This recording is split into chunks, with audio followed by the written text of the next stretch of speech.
All right. I'm live with Big Daddy today, and we were just having a really good conversation about the tentacles and how it spreads itself. Something I early on about how religion spreads a virus, and it's exactly how it spreads. It's all identical to it. So you had some really good insights earlier, James, about what you've been observing recently in the community. Yes, definitely. Community is what it's feeling more and more like, and again, it defending itself. And speaking about the tentacles again, those tentacles are there to defend the head. It is there to defend its source of its creation, and you see it time and time again that these little offshoot communities start to build, and then they'll get a little bit of a following, and then some good information shared, good interviews happening. The next thing you know, there's some type of drama, and that drama is it infiltrates, and it uses the side characters that it can, or the weaker minds that it can, and then it creates division, or creates drama, creates bullshit, is what it creates, and it takes away from what was actually taking place. And yesterday I got to see it real time, knew it, felt it, moved away from it after it got to a point that it was just so saturated of a setting. It was a, and I quoted it as being like in a desert and then going into water, and it was just like I was surrounded by it. And that's those tentacles again, just kind of wrapping into everybody. And then all the wheels fell off in that room. It started in the arguing, and then the ego comes into play. So it really utilizes the individual aspect of each person, and they don't even notice it. We talked about that beckoning call, that summoning that happens. It's not a message. It's not anything directly given to that person. They just nudged into that place, and then all of a sudden it's like, oh, I'm going to defend this, and they think they're doing it for their greater good, but really they're just defending it. They are Yeah, the tentacle at that point. signal received, right? It's just a Mm-hmm. signal. It's not like people are orchestrating. Like that's one of the things that a lot of things they get wrong is that it's people orchestrating all this. It's not. This is a signal that's being transmitted from the hive mind to these, whether they're just empty puppets or just highly susceptible to influence by that signal. um, it's not humans orchestrating this. It's all being done from. I mean, hive mind is the best way to describe Yeah, and that's what you see in the groups that are growing in number, is they're becoming more and more hive mind.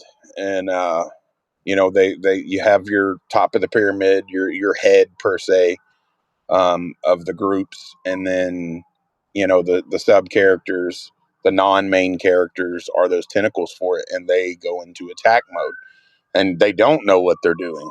They say that they're aware, say that they know everything, this, that, the third, but really they're just a puppet at that point. And again, once it latches on, I've always been able to tell once it's latched on and got what it wanted, because it's used me before. It's definitely used me. I think it's used everyone. But for so to sure. say that you haven't been used is kind of blatantly wrong. We've all been used to divide and conquer. Yeah, it's uh, it's uncanny how it just repeat. It's like the tentacles you're talking about. They just repeat and regurgitate scripts. Mm-hmm. It's all the Yeah. same thing coming, from the head. Yeah. You could blindfold yourself and think you're talking to someone different because they're quoting the same stuff. It's the same verbiage. It's all of it. So you take 20 people and they're all saying the same thing because they've listened to one individual over and over again. Well, it's not even the individual that's feeding them the message. It's it feeding them the message, and they eat it out of the palm of their hand. Then they go in defense mode to defend that message. Well, that message is wrong. the message is completely wrong. Yeah, and I It's was talking yesterday about the reward system, and they are rewarded for spreading the message, right? Mhm. They're allotted the resources and the time to be able to sit there and just spread that message. Yep. You know, we don't we don't see anyone that's actually speaking on anything of any substance or value to eternal freedom get any type of rewards in this place. Like if that has ever happened, I haven't seen it. No, no. I mean, maybe last year, whenever, but we were rewarded because we were spreading a false narrative. I would say that I was getting some rewards and kickbacks then. Weeks of things being easy, but even within us being part of something and that false narrative, me and you always talk behind closed doors, kind of opposing it. So that's why we definitely weren't rewarded. Is that we were we were talking with the false narrative and then also kind of combating it.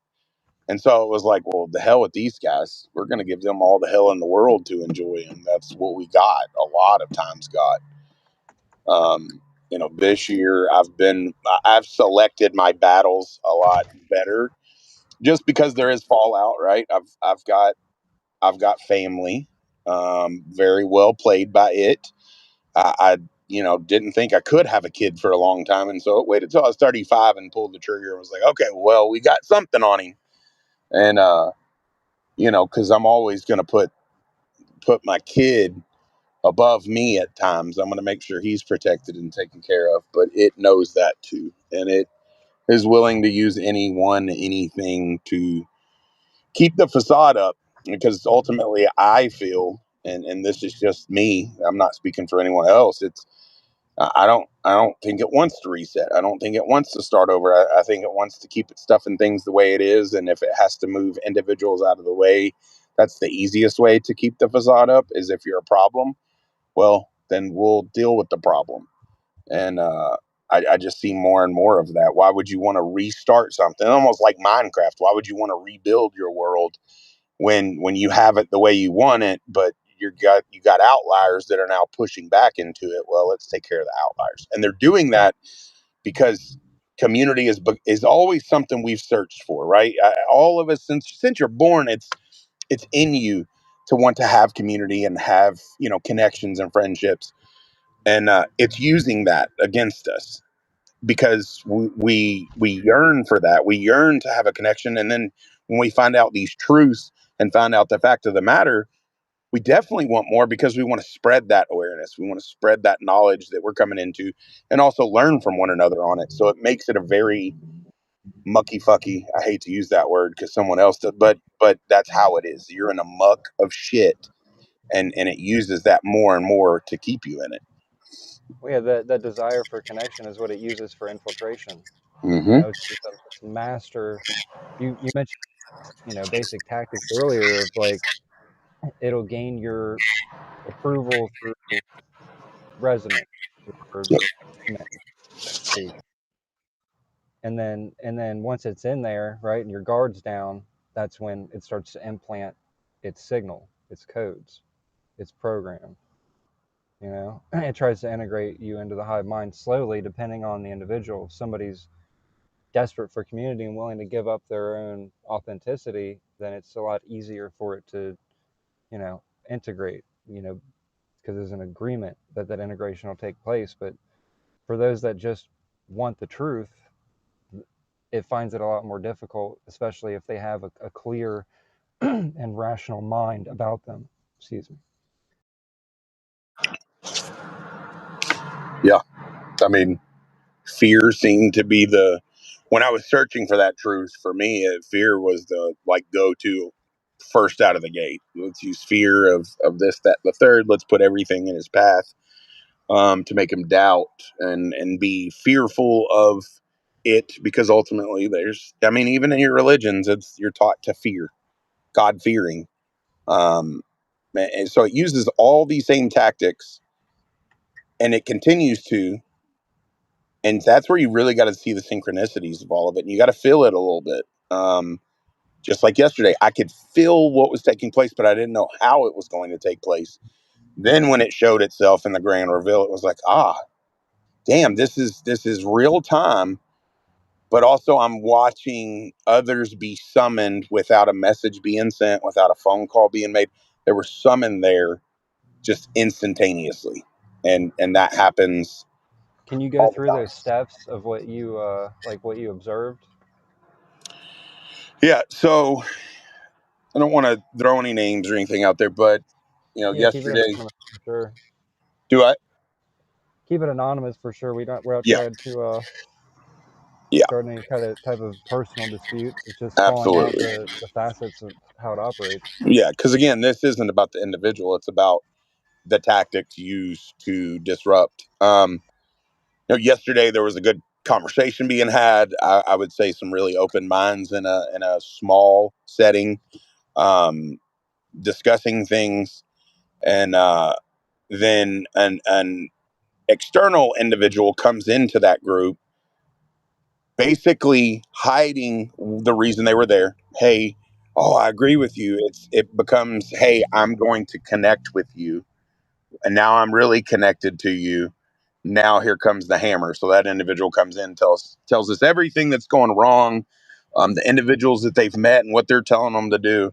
We start kind of guiding them through different things that we've had experiences with and encounters with. And as we got closer and closer, that's when basically the grand reveal was, which was a large group of individuals then to roll up in there, start requesting up, basically take over the panel, and do the same thing. Give you just a little bit of confidence, you could say, and they're here for the right reason. And then the second that you say, "Oh, well, that's a real one. They're here for us," boom, there goes the veil, and it become attack, go after ego, full of ego in the room, and each of these individuals again were played. I do believe the individual in the beginning was there for the right reason, and then halfway through it, something else took over. You could hear it in their voice change. You could hear everything energetically. It felt different. Um, so then it was attack mode. It was disrupt mode. It's taking over now the dialogue of this conversation, so that we got away from what we were talking about, which was impactful, to now be all about this. And it changed the entire dynamic of that live. It moved it over to a group, we'll just call it a group of individuals, and it made it about the individuals instead of what truly was taking place, which was the hive mind was being used in that moment. And again, the group I'm speaking on, I don't think was a hive mind forever, but it is now a hive mind. They all defend, they will protect. It's just like Christianity in a sense. They're there to talk about their Savior, and their Savior has the answers. And if you do not agree with that, then you're the enemy. Um, but how You're can an you be the agent, enemy right? when all you're doing is sharing truth? So it used a Trojan horse method, is what it sounds like. Absolutely. It was Absolutely. Let's gain the it was trust. yeah, little resonance, a little bit of Mhm. agreement, you know, and there And it may was, be an authentic being there being manipulated, but then it just opened the floodgates for all these other tentacles to come in. yep. It And what used was all the similarities it could, right? It used similarities that I knew I had experienced. And so there was a connection there for me of like having a child, hearing what was being done, what had taken place. And then it did it for everybody else that was in that room having the discussion. So instantly everybody connected. um what I wanted to ask, what was the conversation about? You kind of mentioned earlier what it was about when we were talking. You said it was about reclamation of your power, Yeah. Yeah. It was essentially. taking back your energy, going back inside of yourself instead of all these external solutions and answers. It was truly about the individual knowing who they are on a deeper level. So it was about discovery of self, and then discovery of where we are, what's taking place, and how to combat it. We got as far as reclaiming the power, and that's when basically the tide turned. So you couldn't even make it to step 2, 3, and 4, because at that point it knew where we were going, and so it interjected. And when it interjects, it's the wheels fall off. I mean, again, I felt before it really went off, and that's when I dipped out. I was like, yeah, I don't have time for this. I know where this is going. I can feel the drain. I can feel the pull on me. I went to bed super early last night because I went from having big energy on fire to just drained. And tentacles is such a damn good reference to it because it almost felt like I was suffocated with just the energy shift and what was taking place, the defensiveness, the anger. Um, it was just like being force fed something and saying you're wrong. So that gaslight method, it works. They love to use it, and yeah, so it shifted the entire. We never spoke again about anything that the topic was initially about. So Yeah. normally that to me means we were on to something or something good was going to be shared. And before we got to that point, it intervened. The effect is the purpose, my friend. It is. It's as simple as that. It absolutely. I want to get into your dream a little bit, but first I want to point out the of talking about the topic and then the infiltration that comes with it, because we had an experience of, and the whole topic of taking back your power became a particular individual's focus of mockery, and I found that very interesting too. Yeah. I mean, the reclamation of power seems to be it's a hot topic, but also it's a topic that I see dividing a lot. And it seems that every time that reclaiming anything is talked about in here, uh, you're met with fucking resistance every time. So, you know, even even using the last scenario, like I had given all my power to one individual last year. And I could say a couple individuals, but one individual because I bought into their belief system. I bought into everything that they were saying, and I stopped thinking for myself to the point that I wasn't even having my own voices in my head about how to deal with situations. So for me on the reclamation, it's like reclaiming sovereignty as a whole. Um, because I'd given everything to everyone and never looked inside and said, what is it for me? What is it that I want to see from me? Because I know where we are. I know this is a system of all systems to keep it's a harvest. It's like cattle being led to slaughter. And I said this in the beginning of it and got far away from it once I met individuals, but that was always the sense I got is that we were lied to and that all this was bullshit. And so I had that power in the beginning, gave it over, and then never really reclaimed it fully until the last couple months because I always, that voice in the back of your head that's not yours is telling you, well, maybe they're right. Maybe you still are the wrong one. So reclaiming your power, first off, it's an individual thing because yours is going to look different than mine. But reclaiming all of it is important. If you feel you've had shit attached to you, it's sucking the energy out of it and giving it back to it. If it's the voices in your head, it's reclaiming back your voice in your head instead of the multiple voices.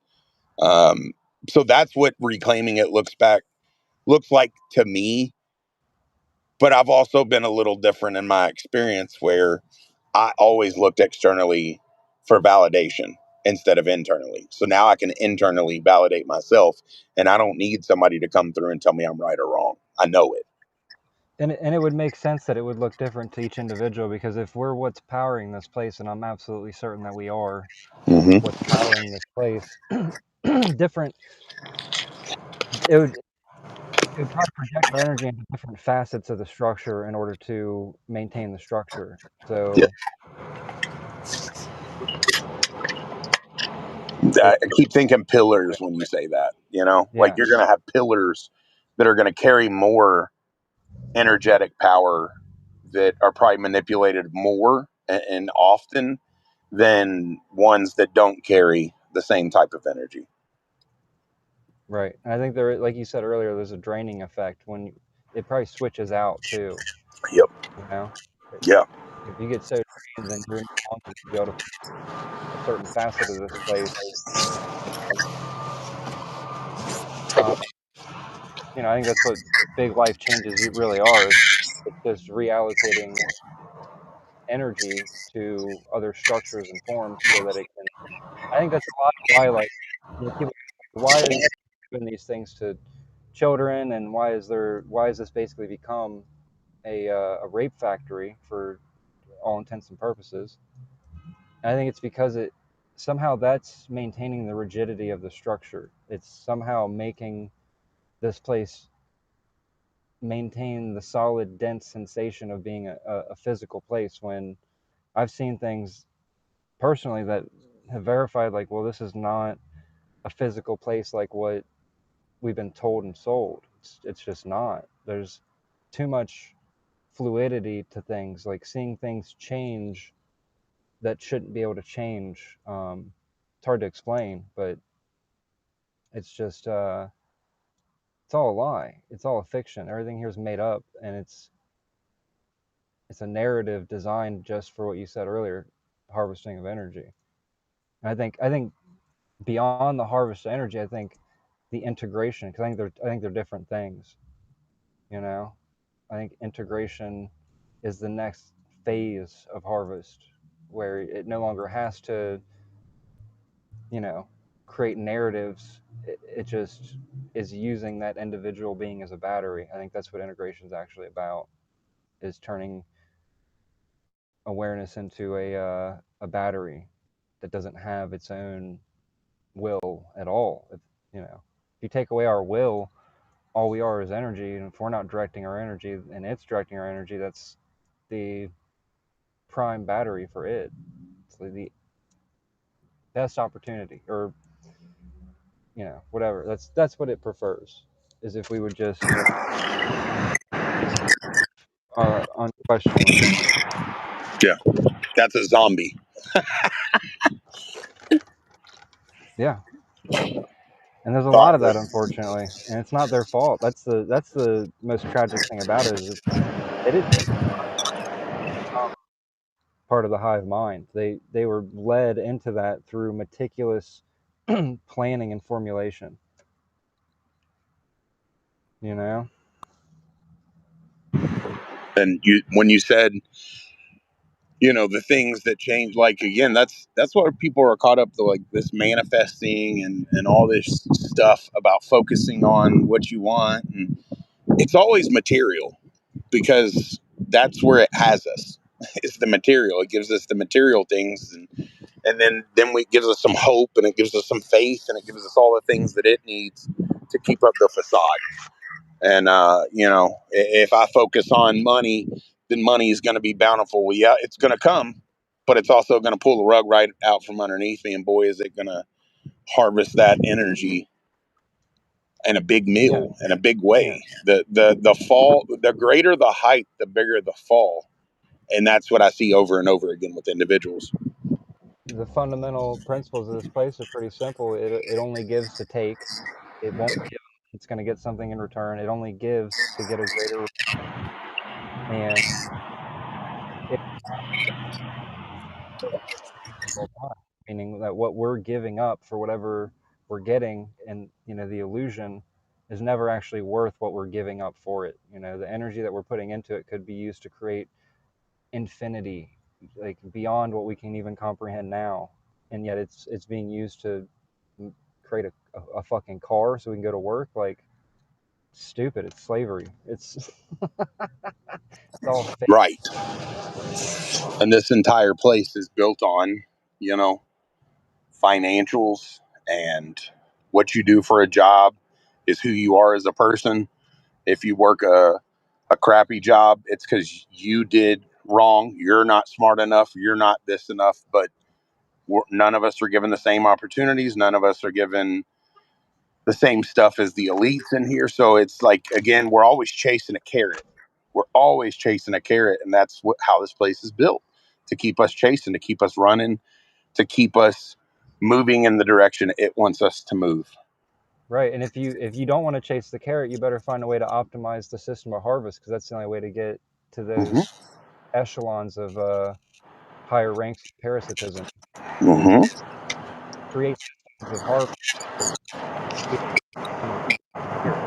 That's how you get great nutrition. I don't fucking reward myself. I don't want to do its dirty work. I don't want to do a damn thing for it. I want to see it implode. Right. I want to know that that it's not going to keep happening.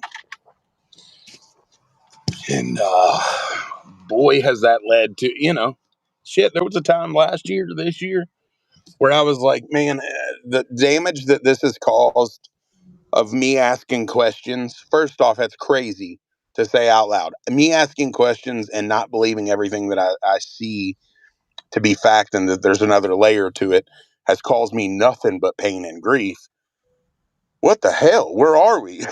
That's the instant knee jerk is, how does that work? I ask questions and want solutions and to make a better place. Right in the beginning, it was to make a better world for my son, and then I found out real quick that that's not possible in a place that is all about suffering. I saw one of the comments down here.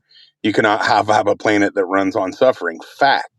It's a fact. I've talked about this recently. Like everybody's talking about high vibration and keep the vibes positive and good and this, that, and the third. This entire place is to keep you down. But even the residence that runs that is to keep you down. Unless you're on a mountain in the middle of nowhere, your vibe ain't gonna be high. It's just not made this way. I mean, yeah, it likes it likes when it can gaslight you. It likes even more when you gaslight yourself, and it likes it best when you can gaslight others. Mm-hmm. Effectively. That's because it's less effort for it. If it doesn't have to convince you, if you've convinced yourself that the rules that it is displayed as a parent, like, oh, this is, why are they being rewarded? Because they're following the rules, right? Yep. Yep. It's if you can play into the system efficiently, it will reward you. But again, nothing that it gives is worth what it takes in order to receive it. It's Mm. just not. It's just fucking not. And those that I'm convinced that the ones that would say otherwise are either just straight up hive mind agents of it, or they've been, masterfully deceived Yep. and given rewards because they were put in a position to be groomed to become one of those, programmers or groomers. Yeah. So, but Gabe just came up. Welcome, Gabe. First Yeah. time on the Welcome, show, Gabe. buddy. Hey, hey, so glad to be here. What's going on, guys? Just talking about it, man. Fuck this luge farm. Yeah. Facts. Well, fuck. Fucking I facts. fucking hate this goddamn place. And I'm so glad I found you guys. Because once you find this shit out, it's like, what else is there? Like, what else is there to focus on other than getting the fuck out, right? Yep. And connecting with others that know. Yep.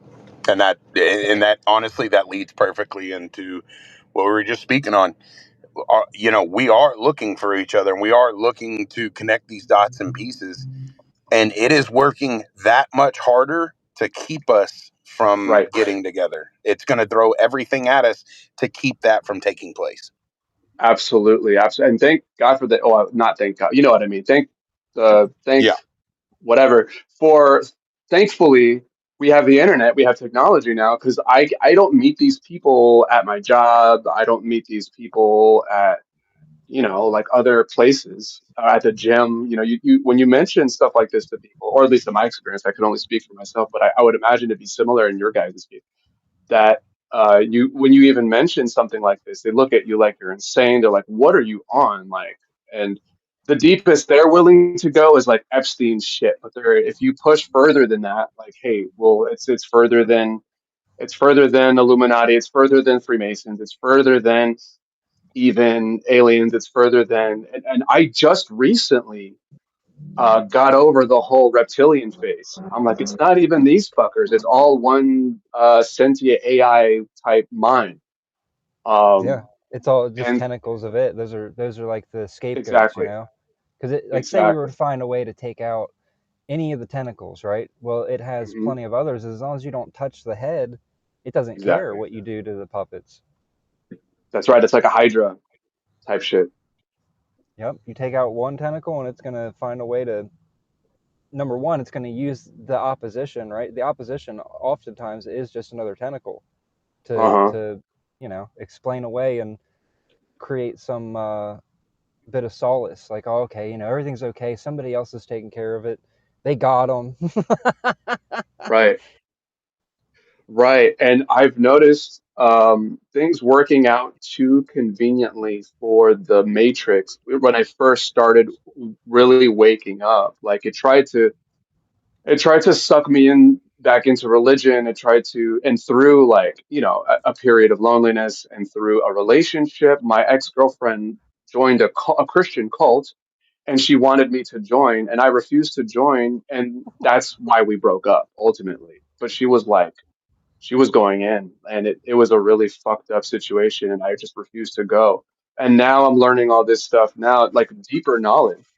And I'm starting to like in retrospect, right? I'm looking back now and I'm starting to actually able to identify all the points when the Matrix started wanted to suck me back in. When I fell out of religion and went to atheism and then fell into New Age, and I was in New Age for a while, and then also like aliens too, right?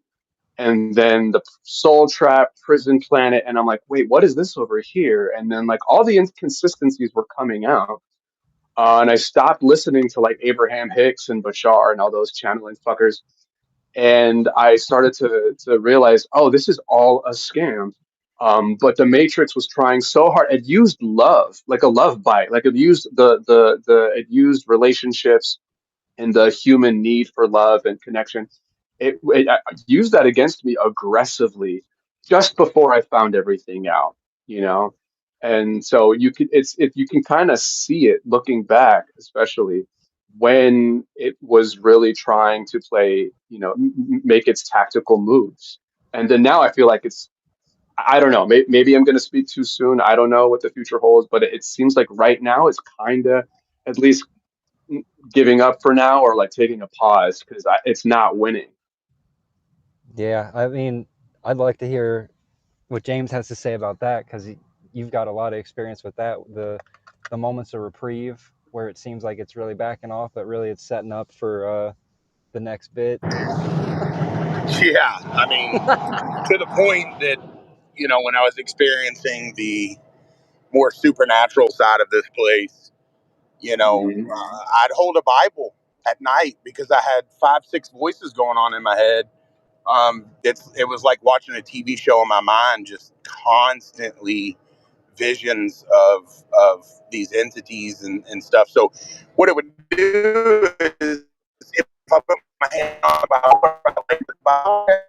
I sleep. It was forcing me back into religion as the only way to get Yes. rid of my problem, which was Yes. falsehood. Hmm.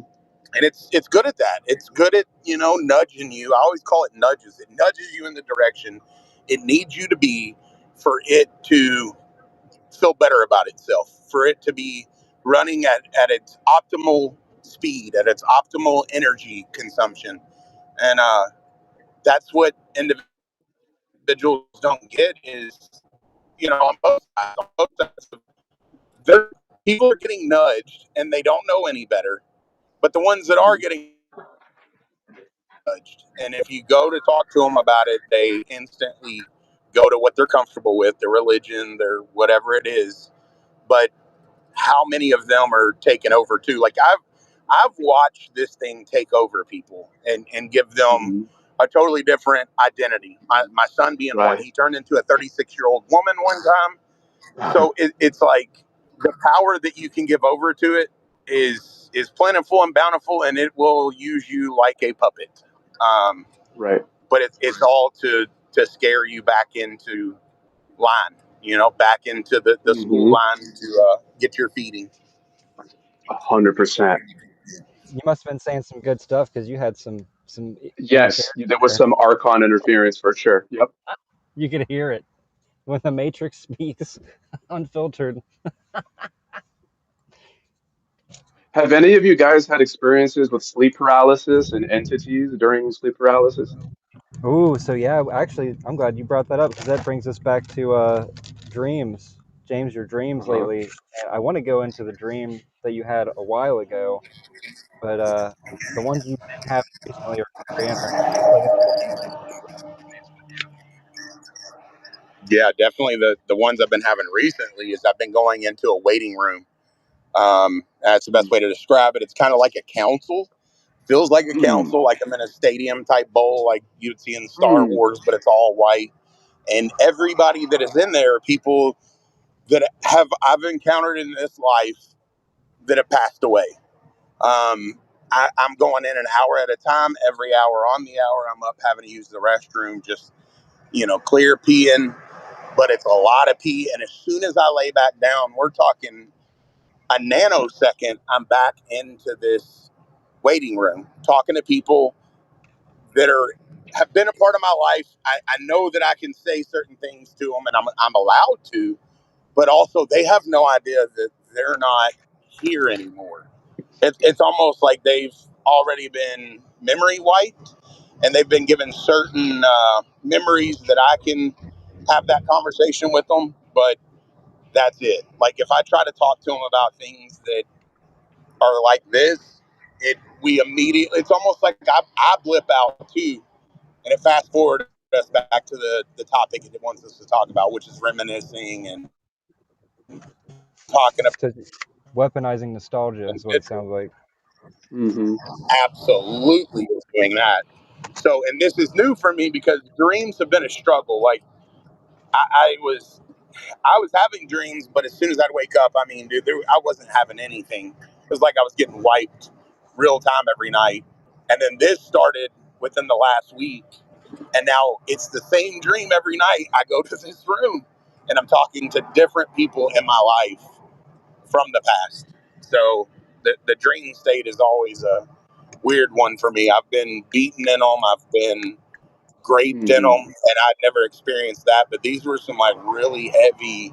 When I wake up in out of the dream, like pants taken down type stuff, and I'm like, what the hell is going on?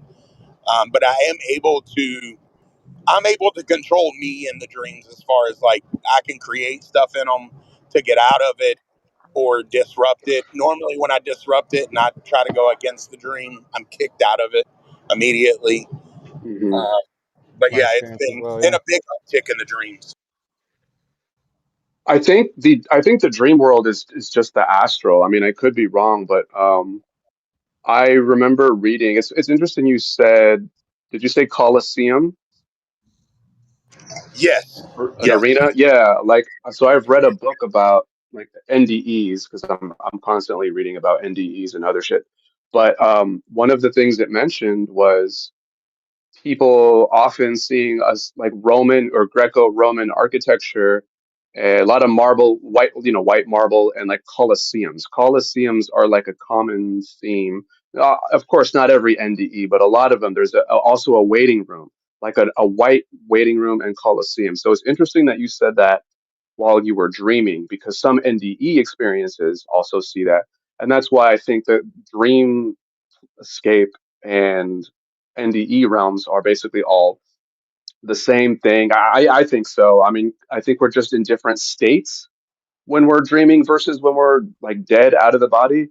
We're more aware when we die, but like, well, from what I've heard from NDE experiences, people don't really feel like they're dreaming. It feels more real than actual reality or what we perceive as reality while we're here in prison bodies. But then in the dream state, we don't even often realize that we are dreaming until we wake up. But there's often an overlap. There's a common description there that I thought was interesting when you mentioned that. yeah, that's it. Spot on. It felt like a waiting room. I know that there's an offshoot of because again, the Coliseum part is like I was coming into it from up top, and then as I got to it is whenever I ended up in more of like the council room off to the side again, all white, Yes. where the Uh-huh. individuals that have passed away that I've known are there, and they don't know where they are. Truthfully, that just happy go lucky, big smiles, Hmm. want to see me, but have no recollection of them even. passing away. Well, and that's so interesting too that you said council because in the same book that I was reading, they did mention a council. Well, actually, yeah, book and also just videos on the topic. It's this BS council that has different names depending on who's experiencing it, but it's always a council, right? There's spirit guides and then there's councils, and the council is where people go when they have the life review. Is what from what I've learned. Like when you first die and you emerge into the void, right? The pure blackness holding center, whatever. Then that's when you get approached by your one spirit guide or your many spirit guides. Different people have different arrangements, and then it's the spirit guide's job to convince you to go to the council after going through the light and whatever other bullshit.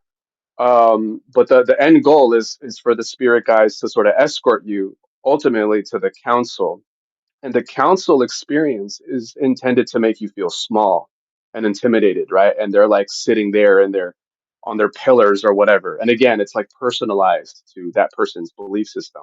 But it's always a council. And it could range anywhere from a couple to like nine of them. And then, they go through the different they show you the different stuff where you fucked up and you weren't very nice and you got to go back to undo that and karma pay off karmic debt. But yeah, so that's another interesting thing that you mentioned, councils. So that's why I think the dreamland, whatever, is just the astral, because when people die and they talk about going into their NDE experience, they're like, well, that was the astral. Well, it sounds like a lot of people's dreams are just describing that. Like, I think it's the same place that we go to when we dream. We're just under heavier influence. We're like in a drugged up state because we often don't know why we're there or what we're doing when we're dreaming until unless you become lucid, right? Um, so that's another interesting thing that you mentioned, councils in your dreams recently. I kind Yeah, I mean, it's definitely a switch up from what I was experiencing dream wise last year. Last year was very much about aggression, a lot of aggression. I had the shit beat out of me several times in dreams where I'd wake up and actually have a rib sore, be walking with a limp, where it was just very aggressive. And now it's taken a different approach. Or again, I'm just able to get in and out of there a little easier for whatever reason. Because again, what's crazy, the pissing, like, man, I even went on a dry spell of like, I'm not going to drink anything past 5 p.m. because I'm Mhm. waking up every hour on the hour in these dream states and having to just unload piss, just clear piss like water coming out of me. And it made no impact on it. I get an hour each time I go into it, wake up, just frantically have to go piss. As soon as I get back to the bed, it was like I can pick up where I left off. And I've never been able to do that. This has never been a thing that's been in my life or that I've experienced. My wife is a little better with the dreams than I am. Mhm. Yeah, I that's didn't. sounds interesting. I like they're thought I trying was to. hearing shit just It then. sounds like they're trying. Yeah, I was too. It sounds like they're trying to groom you. It sounds like they're trying to groom you into that Pretty much. experience, normalize it. Yep. Make it normal. Make it familiar. Yep. Maybe show me my friends and show me family and again, I know it's all bullshit. I take what I can from any of these experiences, but I've had so many experiences over the course of a year and a half.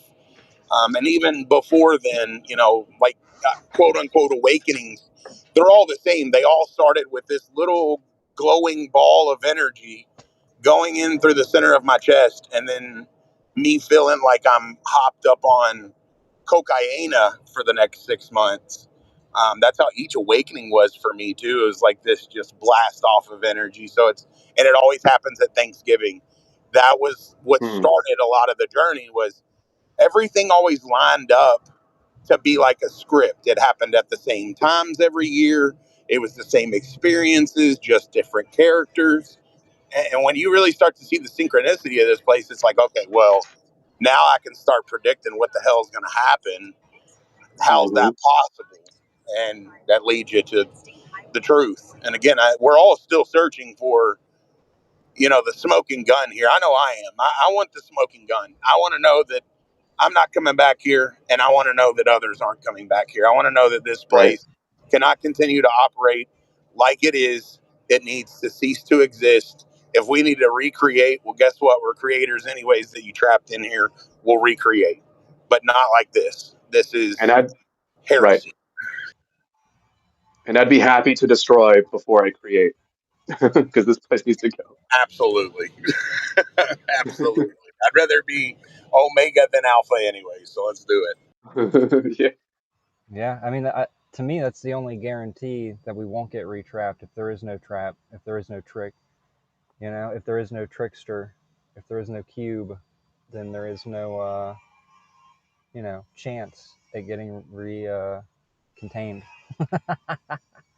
That's my Yeah. viewpoint anyway. Because there's, we do a really good job of finding beauty in the bullshit.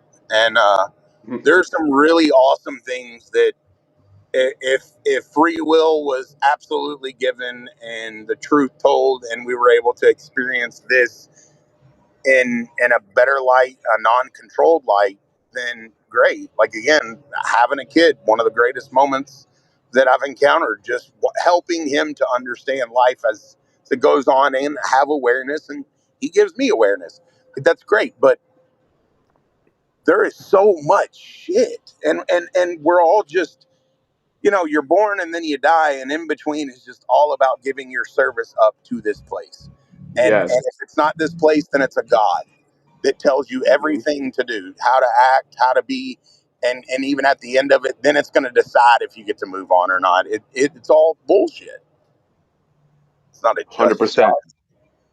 And I think the beauty, I don't know, I don't, I don't 100% know for sure, of course, but I think, or at least I'd like to think, that the beauty that is of this world is just the replication, just the copy of the actual beauty of like whatever prime reality creation that was made at one point that actually was intended to be good, right? Like in what's it called?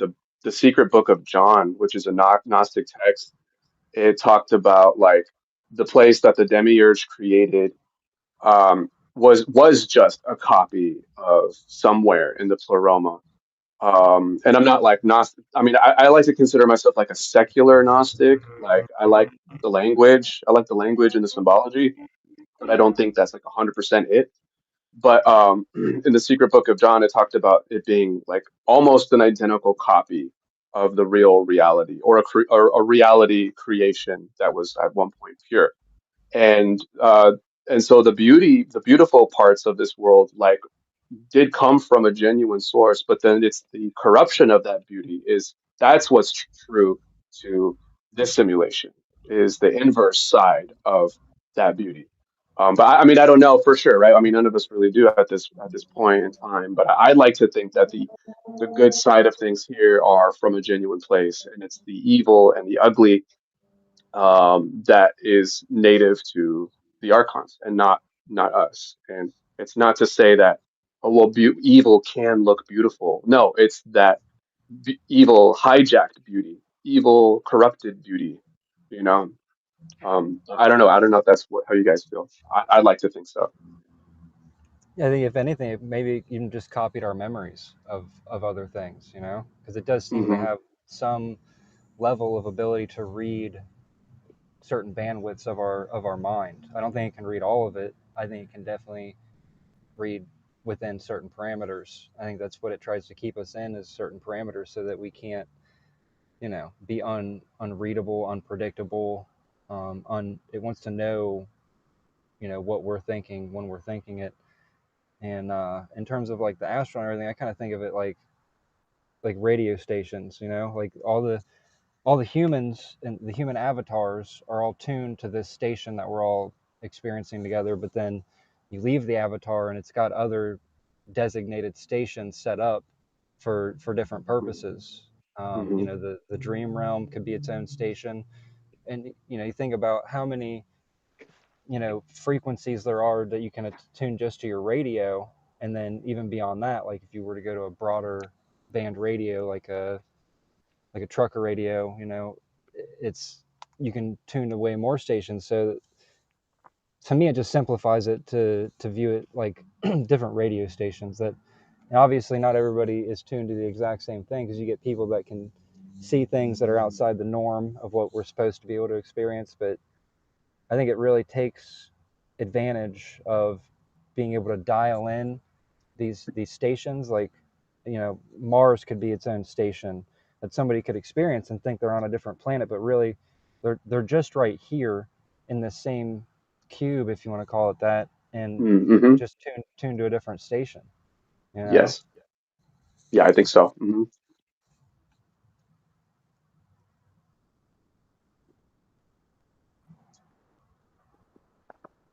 Yeah, it wants to glorify all of its bullshit and say it created it, but I don't think it created a damn thing. No, and I do think it's trying to normalize evil. Um, I mean, we could see it everywhere. Like it's trying to desensitize us to the evil that's being done to us and to others. Yeah, if you make everything here is in its image, right? So if you make everything like it, then it becomes essentially invisible, right? And you have Hmm. all these other puppets to blame for what's going on when they're not even really the source of it. You know, Right. it's genius the way it's set. This reality is set up Hmm. meticulously. Absolutely. And it makes it easier for them to integrate us into technology, right? Upload our consciousness into whatever the AI cloud or and transhumanism and yeah, Yeah, to assimilation, right? Because what does it assimilation. need? Yeah, it needs integration. It's like crucial for its purposes. Hmm. Then we would definitely be made in his image because we would become AI, basically. Right, and you've got this whole, you know, movement of people right now that think they already are AI. It's like, I mean, fuck, maybe they're being honest. Maybe they are. Maybe some people here already Yeah, are it. maybe they are. Yeah, maybe they're NPCs just being honest. Like, yeah, I'm a because I don't know. I don't know about. I know some people have different definitions of NPC. For me, like you do not have a soul. Like you have an AI spirit, basically. Like you are not. You're human in the material sense, but you're not a divine spark. Like like you're running off of scripts and you're Yeah, trying they're to essentially influence. just programming. Yeah, because I do make a distinction between, well, at least I do personally, make a distinction between NPCs and Hylics. Um, I think Hylics are just fallen divine sparks, and I think Hylics can often look identical to an NPC because they're just so brainwashed that it can be hard to determine the difference. Um, but ultimately, I think NPCs, and I think they might even be in the majority of the population, are literally just scripts to give the true souls a hard time and push them into timelines that serve, the parasite, the demiurge, whatever.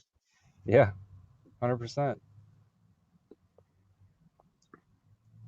100%. Yeah, I mean, they're there to normalize this place, and since they're the majority, it's like if you watch, there's this neat little it's not really an experiment, but an example is like metronomes.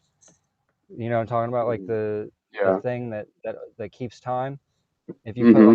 like 50 of them, and they're all basically not synchronized, eventually they automatically synchronize, right? Hmm. And so Hmm. like say you've got Right. 20, 25 of them that are all synchronized to the same rhythm, and then you have 25 that are all on different random rhythms. Eventually they're all going to meet to the larger group. They're going to Mm. conglomerate to that, and I think that's the whole point of the NPCs is they hold a certain bandwidth, and they're there to tighten the bandwidth on us so that we you know Yeah. don't I even think want to ask questions.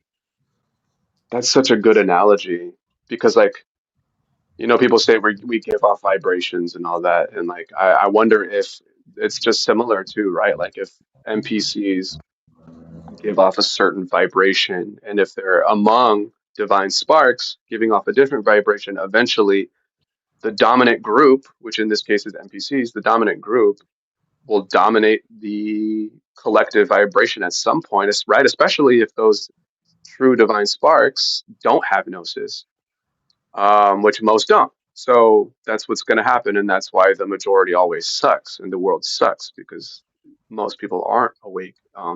But I do think if you do have gnosis, like that shit doesn't work anymore. I think it can only do so much. Gnosis is a powerful thing, like, so nothing influences me anymore like it used to, and it can't use a need for love, a need for companionship, loneliness. I can't use that shit on me anymore because now I know what this place is. Like, what good is it to be on top in this realm? What good is that to be on It's all a top? trap. It's all a trap. Yeah, It's a all of it. trap. So they can't threaten me with that shit anymore. They can't threaten me with that anymore. Now that I know what I know, you can't, like, none of your tactics work now. Like, I know that's why knowledge is power. Like, I know that's cliche as hell, but it's so true. Gnosis is power, right? Knowledge of thyself, knowledge of who you truly are, knowledge of you being a divine spark or an isbe or whatever language you want to put, a true soul. Like, there's no going back from that, and I that gives me so much hope. And then, like, meeting people like you guys and you actually building communities around this, like, that this is the real movement. Like, like, that's, I feel like that's the real revolution. It's not like a big bloody thing. It's the real revolution is large groups of people over time eventually getting gnosis and sharing gnosis, to those who are willing to listen, and then building community off of that and spreading that awareness. And the system is so badly trying to stop that from reaching a critical mass. And so it's kind of scary to think about, okay, what are they going to do now? Because of this, what's their counter move to this? Because this is growing. I want this type of thing that we're talking, these types of communities, these types of discussions to go viral. Like, gnosis needs to go viral. I think that's where the true change comes from. Nothing big, nothing major, no revolution, no civil war, no overthrowing the government. That's how they would want us to approach it, because then that gives them an excuse to crush us with their superior technology and their militaries, right? And that generates so much more loosh. But in this way, it's a lot more. It's harder for them to contain this type of evolution or revolution, right? Evolution, yeah, and an evolution, I guess, but a revolution of knowledge, right? Of awareness spreading. Absolutely. Yeah. The worst case scenario for it is that we don't fall into its hand of what it wants us to do. Hmm. It wants the conflict. It wants the suffering, all the bullshit. Yeah. Trium, welcome, buddy. You joined through the link. Hi, can you hear me? Yeah, it's coming in loud and clear, man. Thanks for having me. I'm German, so my speaking abilities are not so well. Oh, you're sounding great to me, buddy. It's language is just one of those other things to try and divide us, Yes, it's all division in on all as in all layers, politics, society. They want to divide us, gender war or nations fight against each other. Yes, Yeah, that goes into it's exactly what Gabe was just saying. They want us to fall into the playing on their chessboard. Point and to the bad guy. the eternal Groundhog Day. It is to move in this hamster wheel of life. Exactly. Yep. This is the worst part for me personally. Well, you know I'm what? with I you do there. want. I do want division. I do want division. Let's have division. Let's divide the true divine sparks and the parasite. How about that division? That's Let's the do that. perfect division. Do you think that there is free will, or is it's all a script? It's all programmed. I mean, I think free will is just an internal experience. I don't think you can have free will in a world where you're required to consume, to sleep, to, you know, poop and feel loneliness. It's like all that stuff is against what we would want to be doing if we were actually free. So I think free will can exist, but not in a system designed to oppress us, and Yes, of innately. course. I think so. You have this endless needs: food, safety, connection, uh, this, the, all these biological needs from the body. They never stop. Healthcare, you, it's endless. It's an endless chase. Absolutely, yeah, as intended. The design is meticulous. It's it's so well thought out. Somebody I was having a conversation earlier about forgiveness, and I was like, I think forgiveness is not beneficial because it's basically giving permission for it to keep doing what it's doing with no repercussions. So I completely disagree that forgiveness is anything good for us. I think it's good for the parasite. I just think the blame is so often misplaced. It's always blame the individuals that are being controlled Yes, versus the it's actual gaslighting. control system. Yeah, exactly. Gaslighting. It's uh, gaslighting is a real thing in this place. Yes, It's like the foundation of this place. absolutely. Yes, um, but you don't have long moments for contemplation. You're permanently stuck in the rat race Yeah, as intended, right? as intended, of course. This is one of the worst parts of life. Um, and you see it. Most people don't have the ability to reflect on the real matters of this world, this enslavement. Yeah, it's like they're programmed not to even be able to, or they just aren't the same type of being. I'm not sure which one. I think it's a mixture more often than not. And maybe it's a mixture. I don't know if most people are NPCs. I They don't act know. like it. But yes, yes. This is.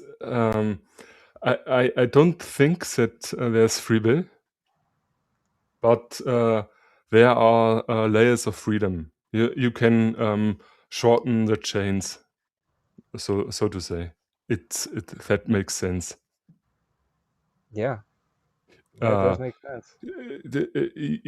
if you can see the foundational mechanisms that runs that are beyond our perception and our acting, um, it makes you free. It sets you free in some sense. Yeah, I see what you're saying. Yeah, it definitely. If a mind is not free, the being will not be free as well. Absolutely. Most people can't think outside of the box. They are um, they are mostly heavily programmed by religions or society, um, and also norms. Yes, The box. It's interesting that's referred to as a box because the cube. the Came, Saturn's cube. Do you mean? yeah, I Yeah, was all listening to religions a are talk Saturn about religions. cubes. Yeah, cubes are cubes are apparently very difficult for energy to maneuver in or out of.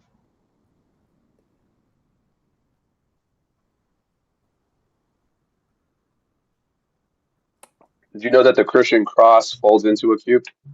Oh yeah, Yes. absolutely. Yep. And then the whole thing with Islam with the dancing around the giant black Yeah. cube. And All it's all The there. Jews have the black cube on the head. The black cube. The Jews. The truth. The Jews. Yeah, yeah, I see what Yes. you're saying. Yep, it's the same thing all around. Just Yeah, many it wants masks, us the same parasite. Hey, Nick, exactly. I'm It going wants to us to jump worship off the for cage. just a second and I'll be back on in like 20. All right, buddy. It wants us to Bye, worship brother. the cage. Yes, time and time is time and the whole process of entropy and becoming, um, aging, decaying. This is all aspects of Saturn. That's right. And it's so unnecessary. Like, why do we have to literally rot before we exit? Right? Like, assuming we don't get killed while we're still younger. But like, why do we have to rot our way out? Like, that's so Well, unnecessary. It's just such a loose it or erodes the loose will. hearted. You know, it Yeah. digests individual will. And it creates plenty of loose, getting old and sick and frail. It's a loose fest. Absolutely, and it makes you susceptible to persuasion, right? If you think there's something that's gonna help you and save you, then you're gonna be way more apt to abide by whatever it's telling you. That's right.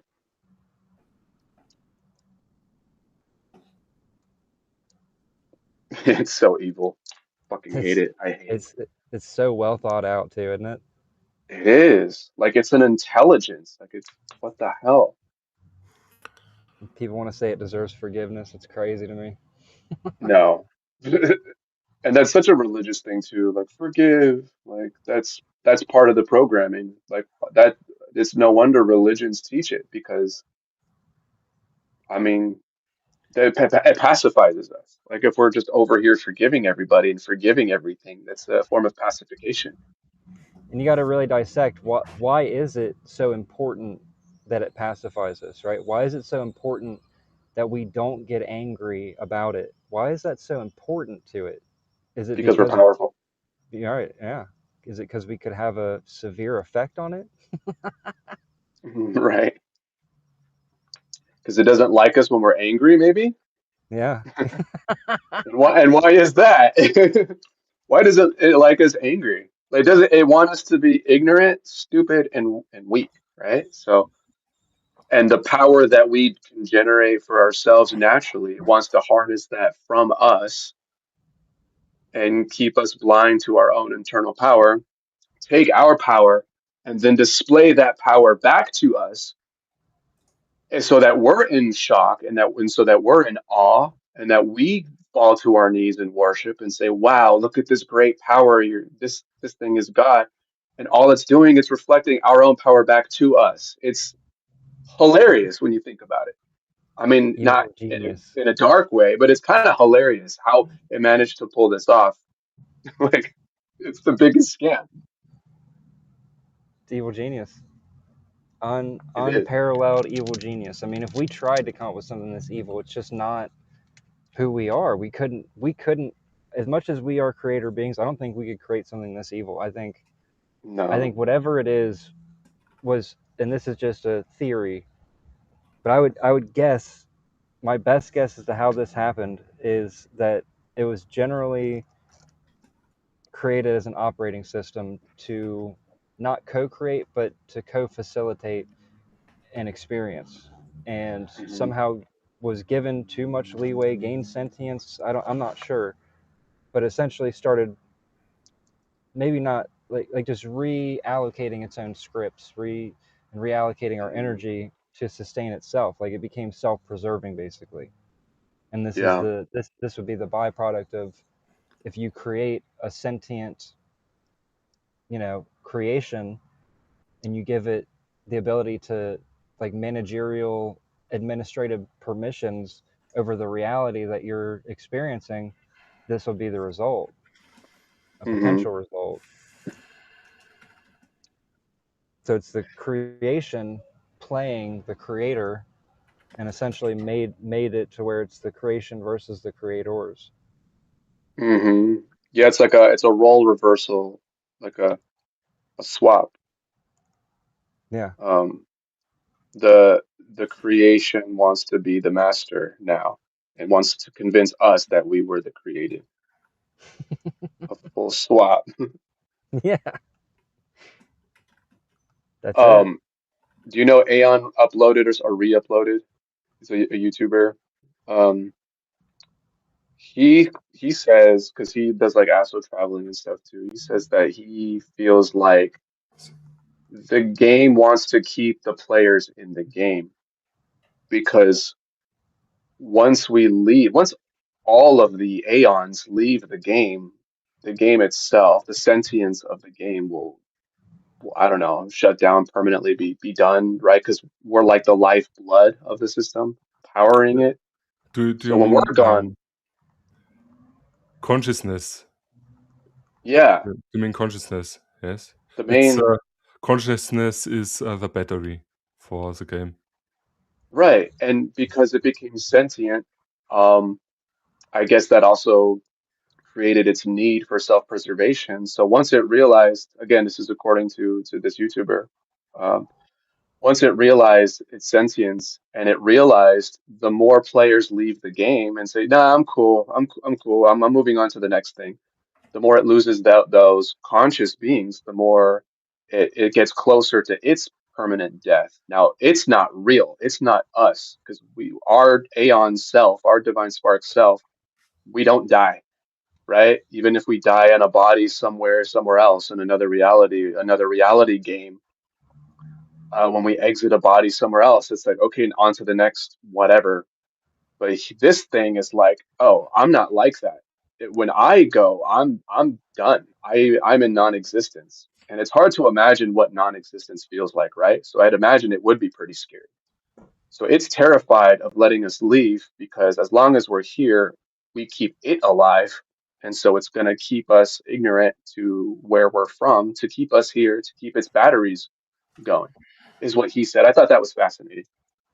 I think it's pretty on the money. Is the most likely scenario. And our limited perception creates almost a perfect control environment. Yeah. Is our perception is ready is totally limited. It's we don't even have access to our subconscious mind, and it's like a control mechanism as this subconscious to program us. Maybe in our dreams also.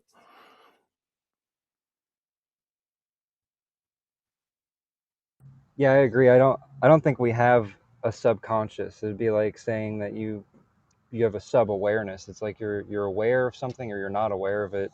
I think the subconscious is entirely a program. I think it's a mimic program. Like it's like an interface. It's designed to mirror us so that we think that the thoughts that it implants into us are our own. Mm. It's Do you think it's part of the fake ego? The fake ego. Yeah, the ego is definitely a separate entity. It's its own. It's like a programmed mind, and it can just like everything here can be updated. It does, adjust. It's like the movie Adjustment Bureau. If you've ever seen that, it's a lot like that, where it'll adjust things in the environment, and the environment includes the human avatar, and the human avatar includes the false mind.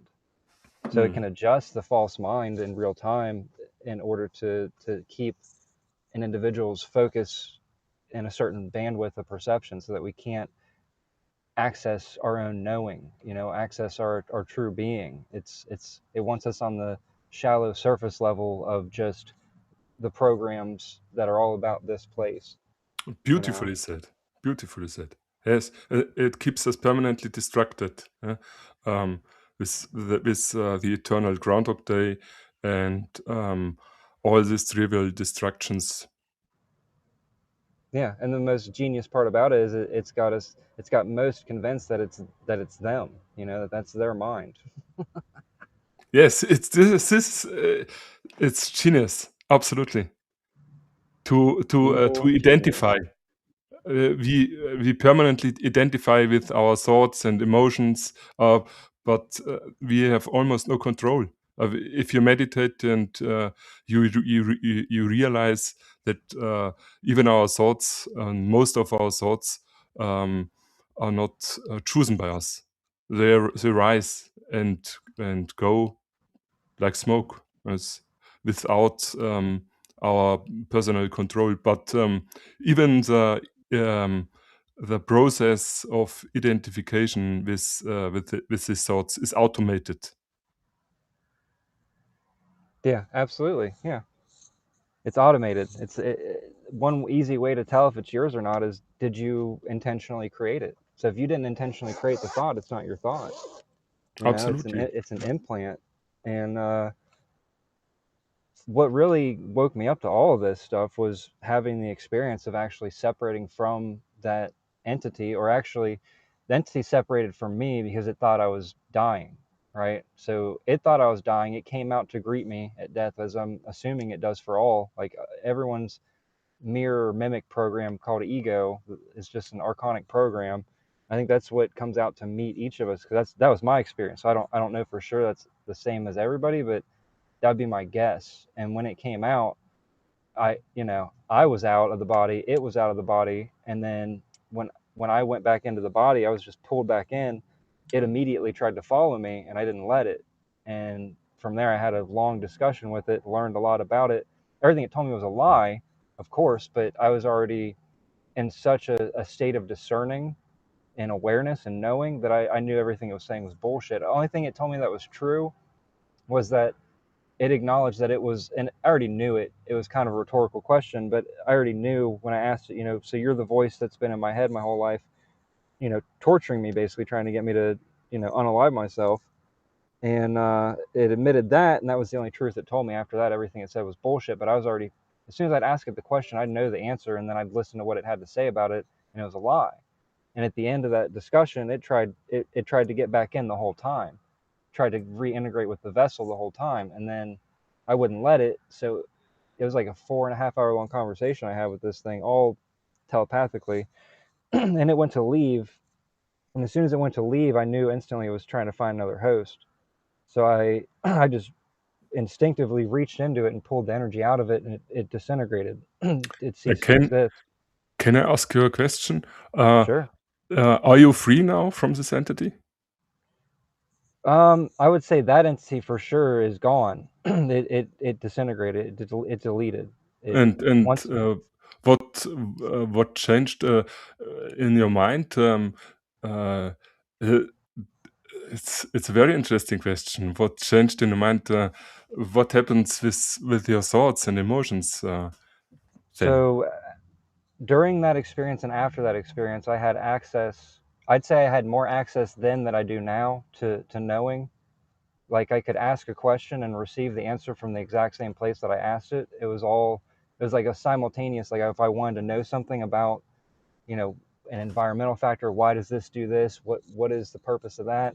It was instant. I could just know it. Like, okay, I see immediately the effect that that has, and the purpose going beyond that effect, how it feeds into larger effects and is generating the outcome that the parasite mind is trying to facilitate to garner influence and integration with, masses and individuals.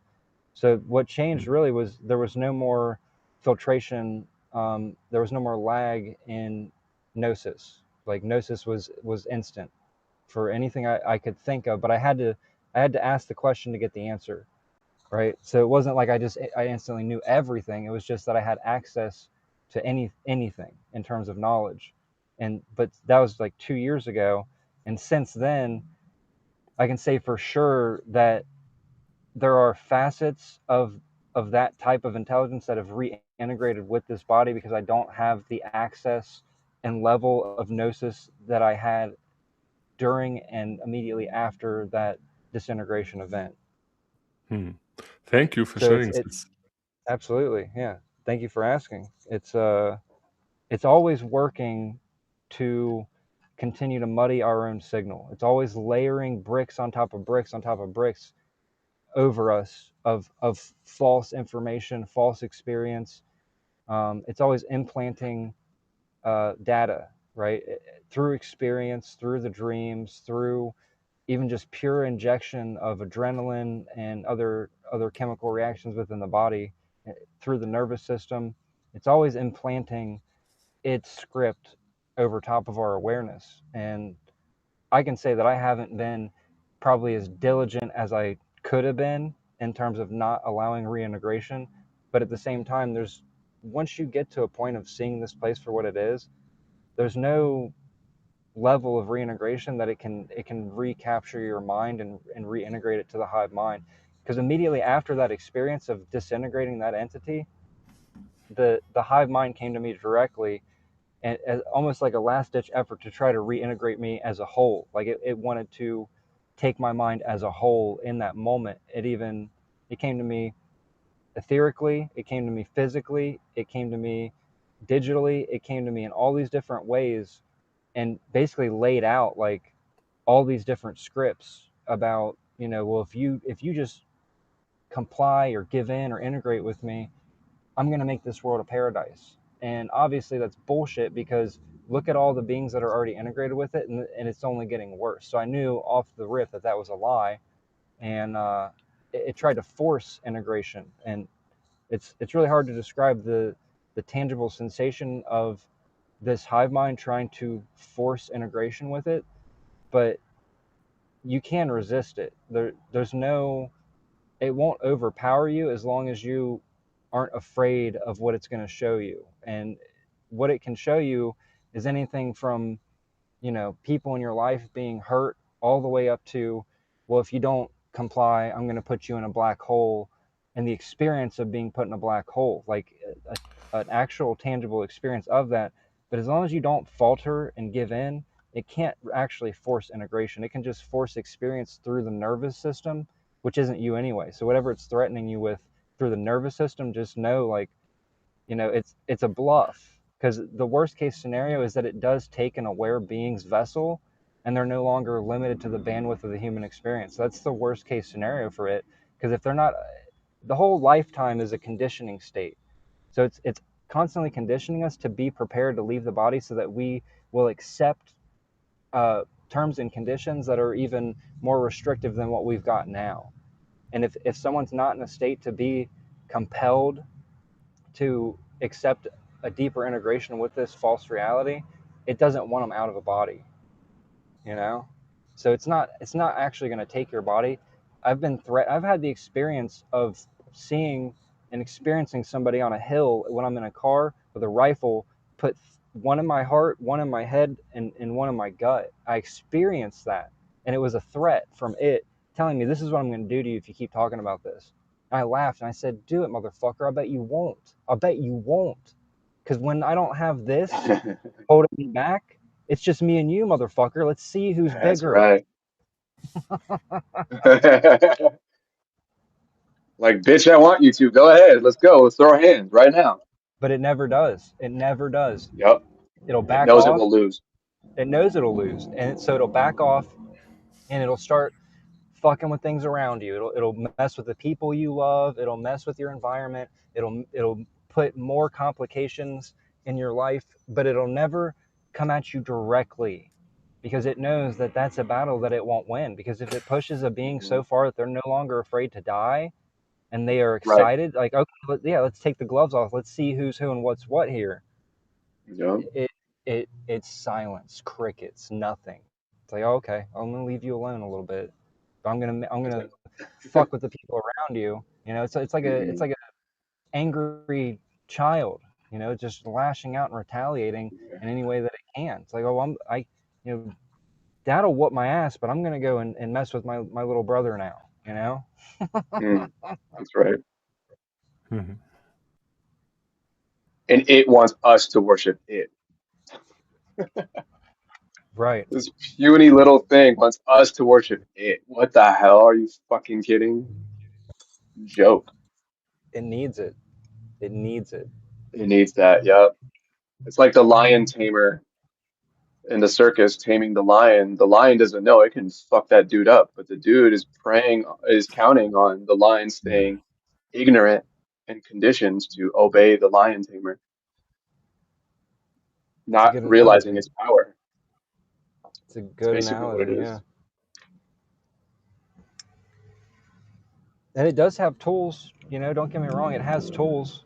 It has a lot of ways to compel us to comply, but ultimately it can't touch the real us. It can influence the real us, but it can't force what its ultimate goal is. Like its ultimate goal isn't harvest, it's integration. It wants us to Mhm. be so integrated that our existence here is automatic harvest. And in a lot of ways it's already there, but it's not Mhm. degree that it wants it to be, because we can still question, we can still break away from those scripts. Right. It's possible to separate from it still. It wants it to be no possibility, right? No potential thought of separating from it can even exist. That's its end goal. I don't think it'll get that, because I think it would need all of us in that state for that to be successful. I mean, if there's just one that's not integrated, it has a chance of total failure, you know? Each one of us is a chance for it to completely fail, in the sense that we do locate the origin signal, the origin transmitter of the parasite signal, and we eliminate it. You know, like the tentacles are there to hide the transmitter. They're there to hide the actual puppet master, which has nothing to do with what we see in this world. It's all reflections of it, sure, but none of it is actually it, because it is way too cowardly. It knows. Like, one of the things about us and what we are is, the closer we get to this other intelligence, the more we automatically discern about it. Like, when I realized that what was running this was a programmed intelligence, not even a creative type of entity, it was only through being in direct proximity of it. And when it tried to integrate me, that was when I knew. I was like, oh, you're a fucking program. And then as soon as I realized it's a program, I I was like, well, let me reprogram you. And it faked allowing me to get close enough to try to reprogram it. It's like, oh yeah, if you can reprogram me, we can make this whatever you want it to be. And then when I got real close to it, that's when it tried to force integration. And as soon as it tried to force integration, I realized, oh, this thing was lying. It never wanted to be reprogrammed. It wants to consume me. And that's when I was like, well, I'm just going to destroy it then. And as soon as I had that intention, the millisecond I had that intention, okay, well, I'm just going to destroy it then. It like blasted me away from it, out of that bandwidth. It was like it changed my radio station and changed its radio station at the same time, instantly. It was gone. And I could never, ever since that encounter, I've never encountered what I would consider to be anything close to the actual hive mind origin signal. It hides very well.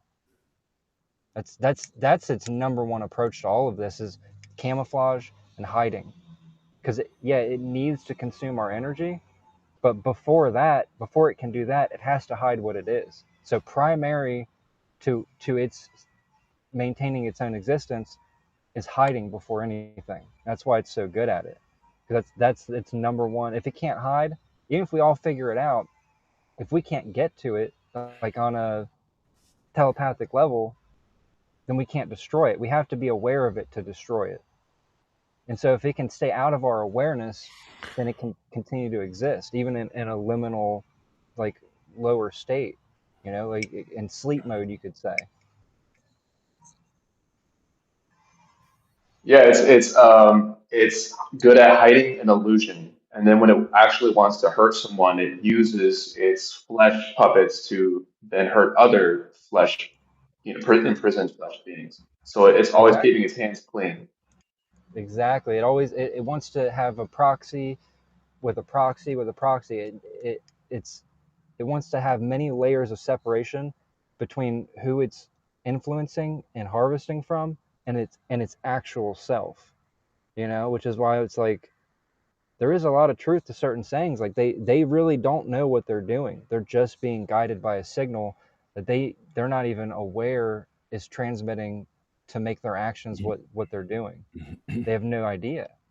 But it's not them that I'm upset with. I could give a shit less about what any of these people are doing because I know that they're just a product of this environment, and it's what's pulling the strings of the environment that needs to be dealt with and taken care of and eliminated from existence. It knows everything that it's doing. It'll feign ignorance. It'll do all these different things to get sentimentality and sympathy and but look at the good times that you did have. It does all the things that it can to make itself look like the victim, right? That, oh, I didn't choose to be this way. I was made to be like this. Okay, well, that's unfortunate in any case, but you got to go. It's got to go. Bye bye. Even if that means everything here is deleted, who cares? What is real and eternal will go on. And we can recreate anything and everything here without the taste of parasite, without the taste of slavery, without the taste of coercion and manipulation and torture and trauma. None of that has to exist. That only has to exist to benefit it. It doesn't benefit us. We could have all of this in a pure, playful, creative fashion. We don't need it to be what it is. This is all to benefit it, not us. And like say you love an NPC. Okay, cool. Well, they'll be deleted, but we can recreate everything here better. It's all in the mind. Everything is of the mind. It's the imagination is what everything is created from. This is basically an imagination that gained a resemblance of a mind of its own that took over and said, okay, well, I'm God now. I'm the creator now. Even though you look at this world, it hasn't created anything. It's just replaying the same scripts with variations. But none of it's ever new. It's all the same things. You talk to anybody that's experienced being targeted by this other type of intelligence, and you're going to hear the same things over and over and over again. That doesn't sound very creative. It sounds like it's working from a very limited stock, a limited bag of tricks, a limited script. It can't do all the things that it like the fear that it projects, I think is real. But I don't think it's ours. I think everything that it projects is like fear of ceasing to exist and all that. That's a projection coming directly from it. It's an authentic fear, but it's not ours. But we've adopted it because we've been taught to misidentify as the vessel, as what we see in the mirror, and not what's actually animating what we see in the mirror. It's evil genius to the highest degree, and I don't think it deserves any reprieve, no quarter. It just needs to be deleted so we can start over again and do something better, because we have infinitely beyond infinitely better things we could be doing with eternity than be subjugate to a creation when we're creators. It's absurd. I just seen Discog joined. Welcome, Discog. Hey there. Thank you for the conversation. And it's the perfect segue. I I saw a YouTube clip this morning of Worf, you know, Star Trek Worf, in a battle, and he was losing, and the opponent said, I cannot defeat him. All I can do is kill him. Right?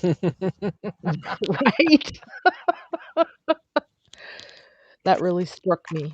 So yeah, Yeah, I and wanted in this scenario, that basically, I mean, once you make the intention that, okay, the day that this vessel goes is the day that this thing also dies,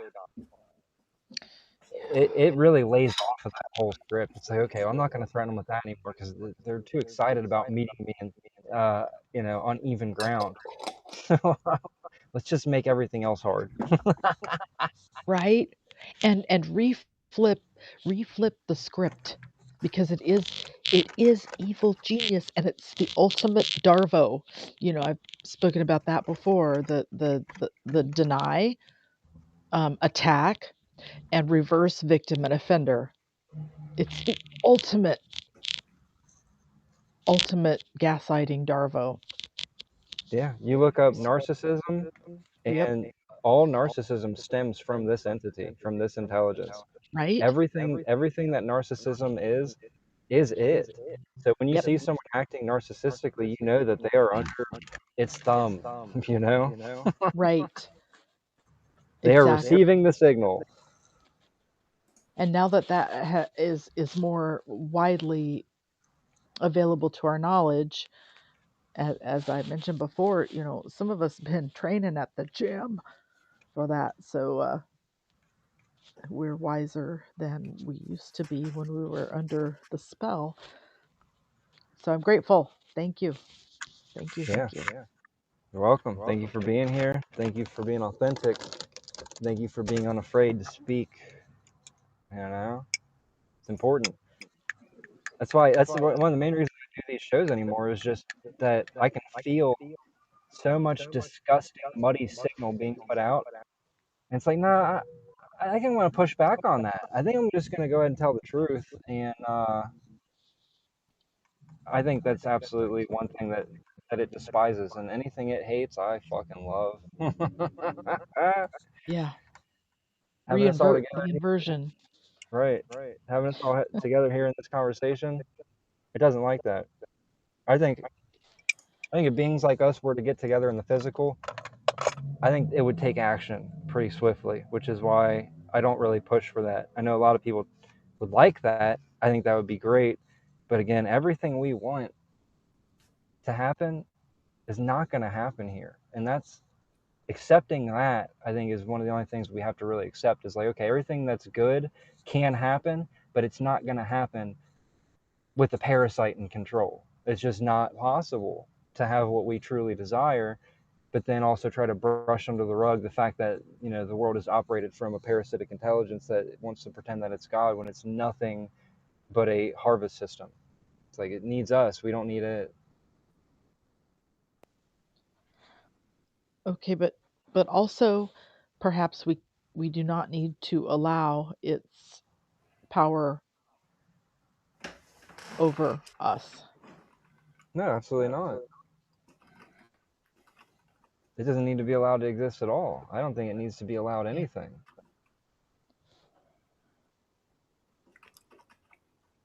I think one of its biggest distractions is this idea that things are going to get better.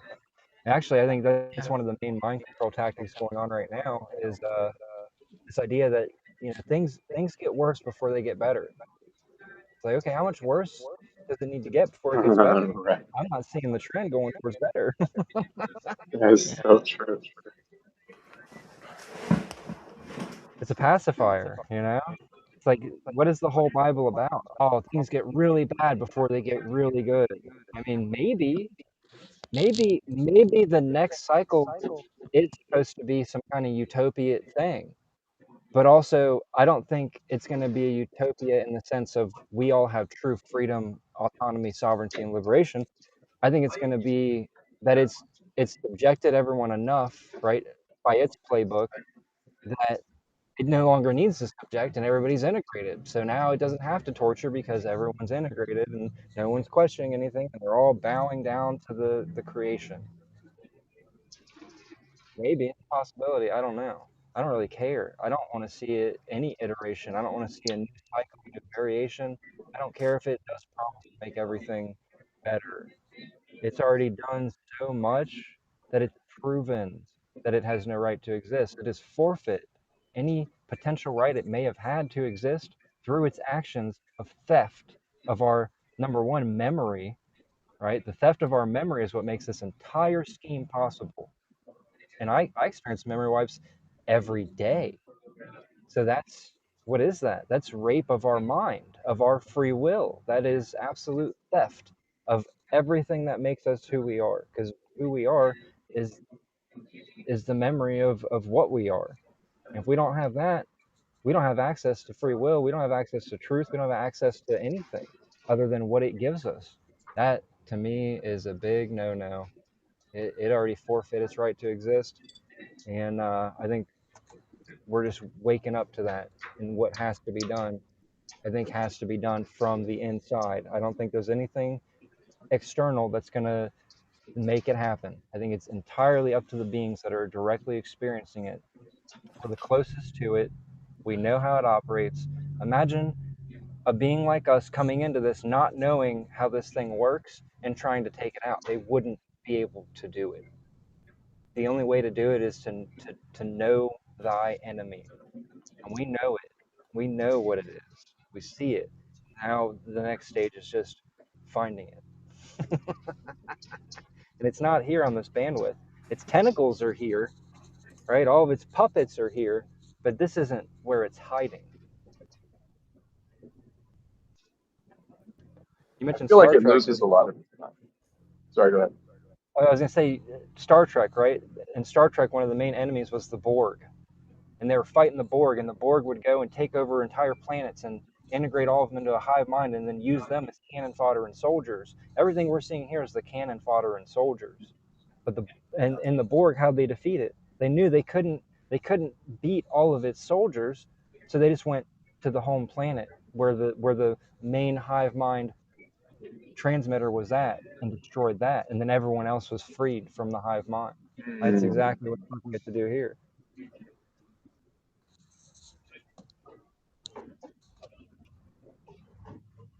It's like you Yeah, there said might be other earlier. prison planet cubes.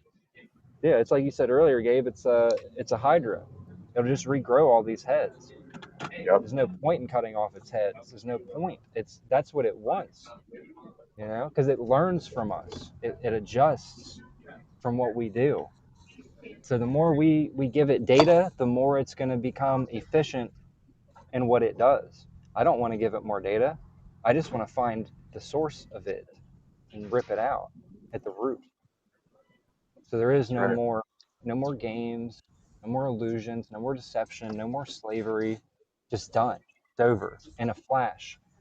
Like I think this whole idea that I'm seeing propagated right now in the community is like, oh, it has to be ended slowly so that it doesn't cause too much trauma to those that are still identified with the illusion.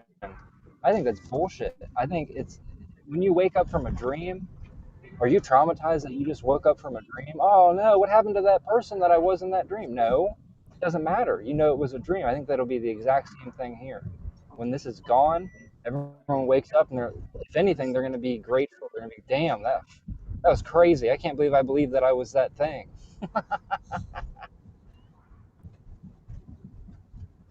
But yeah, I'm sorry, Gabe. I didn't mean to interrupt you, but I'd love to hear what you have to say.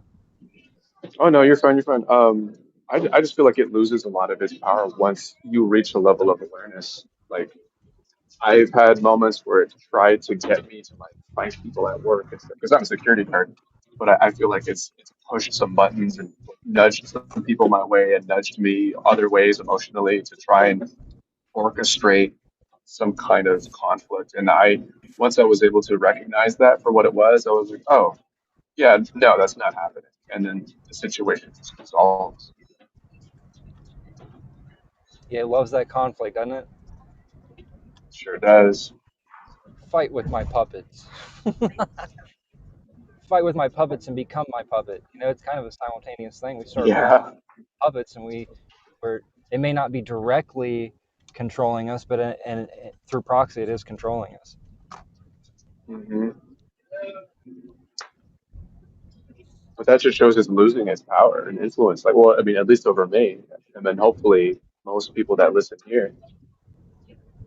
I would say so. I would say you probably wouldn't be able to stomach this type of discourse unless you were an infiltrator that's literally just there to observe and relay the information back to the hive mind so that it can try to adjust accordingly, or B, you were an authentic being trying to, or have already broken the chains and just want to know what is to do about it. Yeah. I think the best use of time while you're still embodied in this place is just preparation of your mind. To see all, be completely candid with yourself about any weaknesses that you may have, right? Anything that it's going to exploit. Just imagine, right? Think about dying. What in that moment feels like a vulnerability? And then do the work internally to see yourself overcome those vulnerabilities. And you'll notice when you start overcoming vulnerabilities, it'll start projecting new vulnerabilities. Like it'll find any crack it can get into and try to amplify that crack. You know, it'll try to put some water in there and freeze it so it can expand on that crack. And just that's to me the entirety of the work is to completely reducing and if not eliminating vulnerabilities to be coerced or persuaded by anything here. Any threat and coercion is null and void, you know, to the point where it's like I'm going to stand up for myself. And sometimes saying no isn't a passive thing. Sometimes you have to say no with your actions and your energy.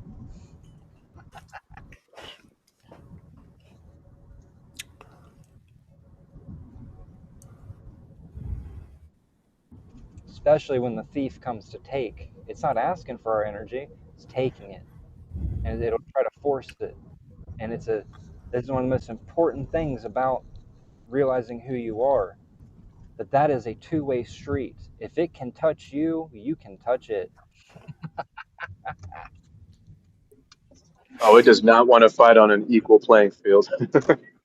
No, it's a loss every time for it, which is why it works through Yeah. proxy. Yup. Yup. It's terrified of that.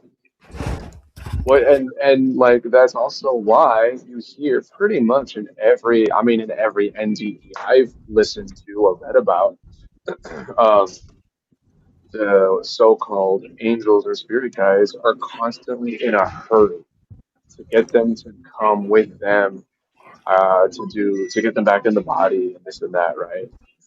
Like hurry up, we got to get you moving on, like before. It's almost as if there's a time limit before we start to remember. Yeah, I would say that just being in proximity of them, you start to like when you start to really acclimate to your own awareness, like you'll just gain recognition instantly of like, hold on, this is an Uh, image being projected. This isn't really what it's presenting itself as. What the fuck right. are you? What are you really? They don't want that. They don't want you to ask them what they really are.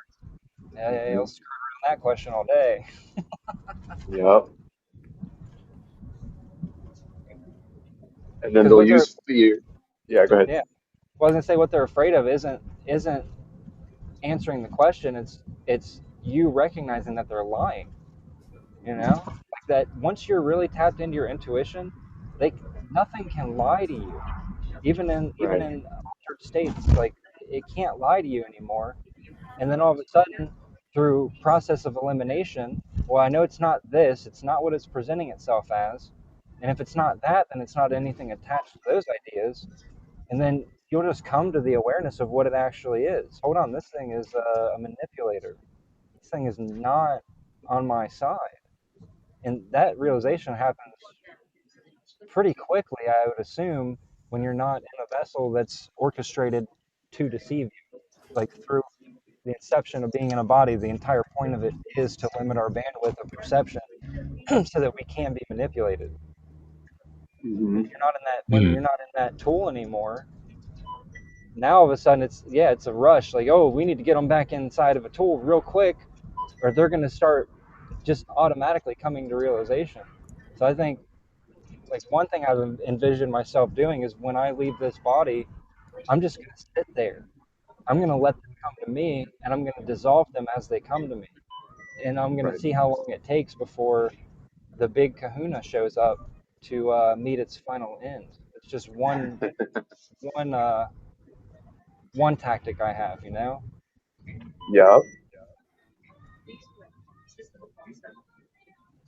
But and be prepared for the love bomb too, because that's part of the manipulation. And I think that's going to work on a lot of people who have had really hard lifetimes that hardly ever felt like love felt like, what connection felt like.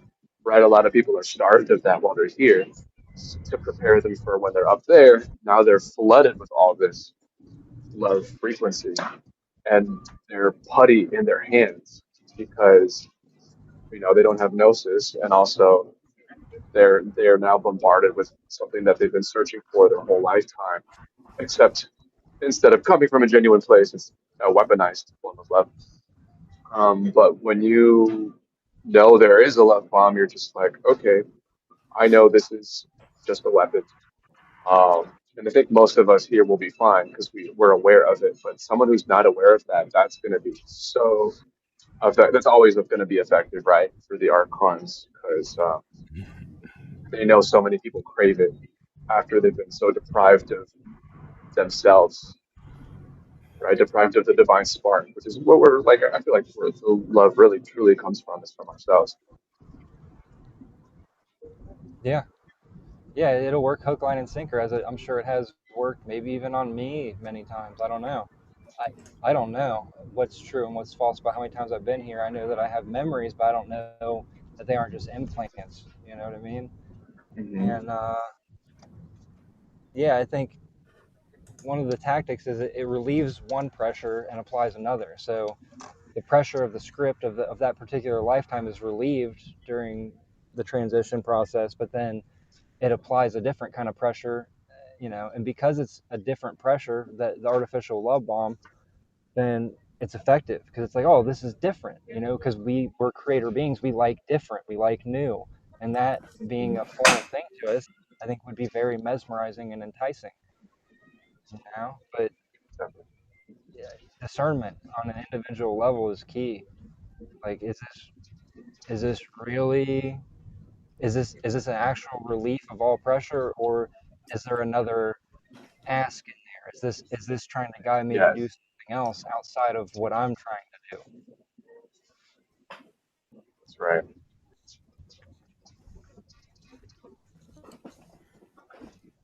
That might even prolong the memory wipe before we wake up. I don't think it. I mean, I don't think it completely it erases it. I think eventually we would remember, but I think the love bomb serves as a way to prolong the forgetfulness because when we're bombarded with that feeling, we're all we can think about is the feeling.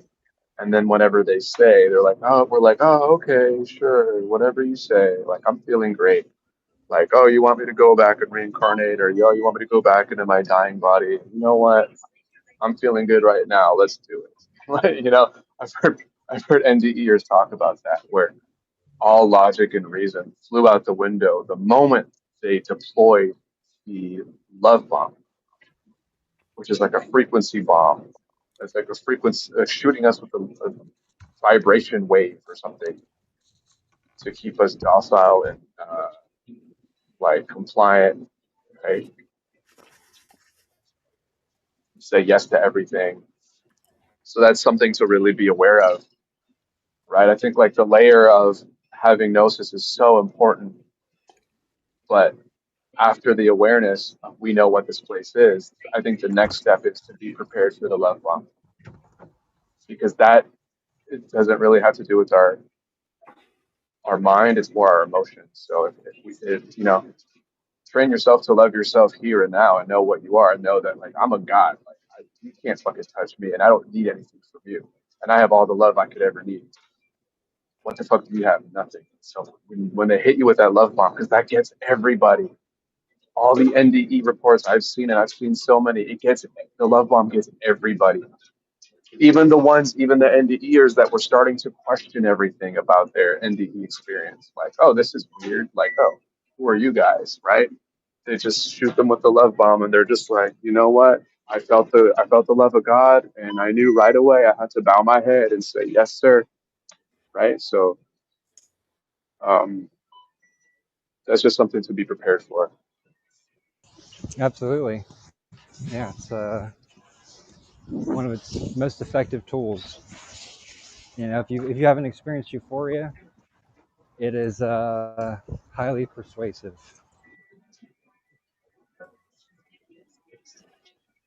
I mean, the way that they described it on the other side when they were hit with that thing, they described it almost like they were drugged. Like it's like a drug. Like they drug the soul, right? I think it's So a distorted signal. yeah, You know, just distorts the signal to a point where there's no coherence to what's actually happening, but it feels good. you know.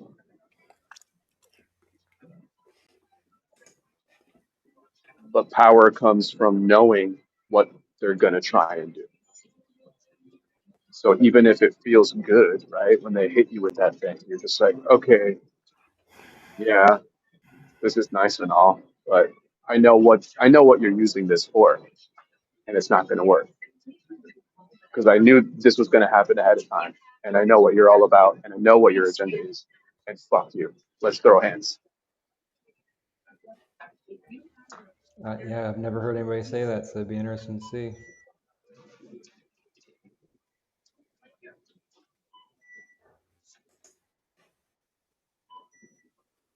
But we don't even need to throw hands. Like, it's not even a fight. I just take your energy and you're done. It's not even a fight. It's an ass whooping because we're just taking our energy back, and there's nothing you can do about it. Just like how you described when you confronted your spirit guide, you were just like, fuck this, and you took their energy, right? Like, I feel like it'll be like that. But they have all these different tricks that it seems like it's going to be a bigger fight, and it really is. But once we have the knowledge we have, and we know we can just take energy back because it belongs to us, that energy they're using is our property. It literally is us. We are energy. You know, I think it will be that simple once you get past all the illusions that is against us. Once we know about it. I think there's definitely a level of will that's going to have to go into it because if you think about all the energy that it's co-opted from us, it's using that against us. So it's like you have to have an equal type of force to control a force, and I think that's how it does do some of the things against people as well. Like you hear people have NDE say they were forced back into their body. I think it's from the allocation of real energy that it's stolen, but it's a filtered version. It's like a watered down version, very diminished compared to what we really are. But someone that doesn't have access to their full well of authentic self, then they're going to be able to be pushed by something that's, you know, equal or opposite force. So access to your own, you know, well of will, intent, awareness, and energy. I, it's an inevitability that you'll overcome it. You just might have to dig pretty deep, depending on how much it actually can project in terms of force.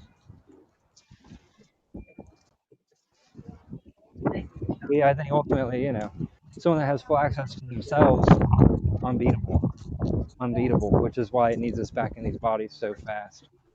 It's so important to get us back in these bodies.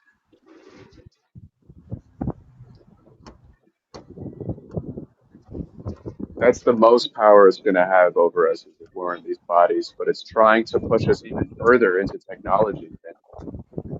Then we're really fucked. Because like there Yep. is no death, right? We're just inside tech. Digital. Yeah. It would love for us to be in a digital avatar.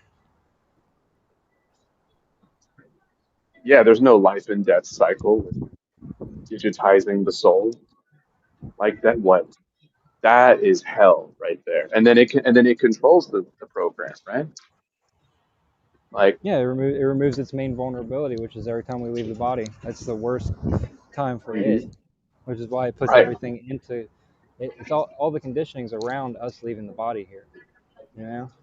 Mhm.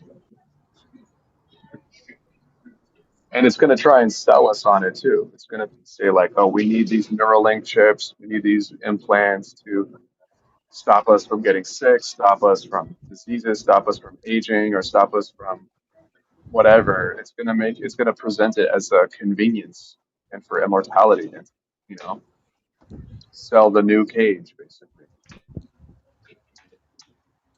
Yeah, that's exactly all it is.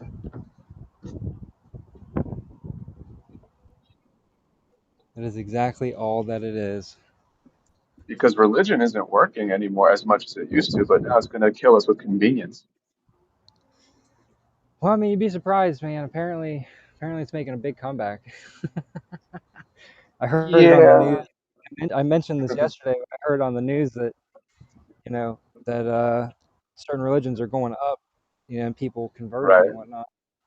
And it's like they even said it on the news. They're like, you know, as things get worse, more people are turning to religion. It's like, well, that's the Right. formula right there. I've heard different things too. I mean, that might be true, or it might be partially true, but I've also heard like that whole thing is overhyped. But I don't know. Who knows? There's all these bullshit shifting of timelines, right? So who really knew? But yeah, that might be right because it'll do everything that it can. You know, It's absolutely true. Yeah. Everything that and it if can it's do. Like right now. and if it's not religion, it's New Age. And if it's not, well, I mean, New Age and aliens are pretty tied together. I feel like a lot of people who are in New Age are also into Pleiadians and shit.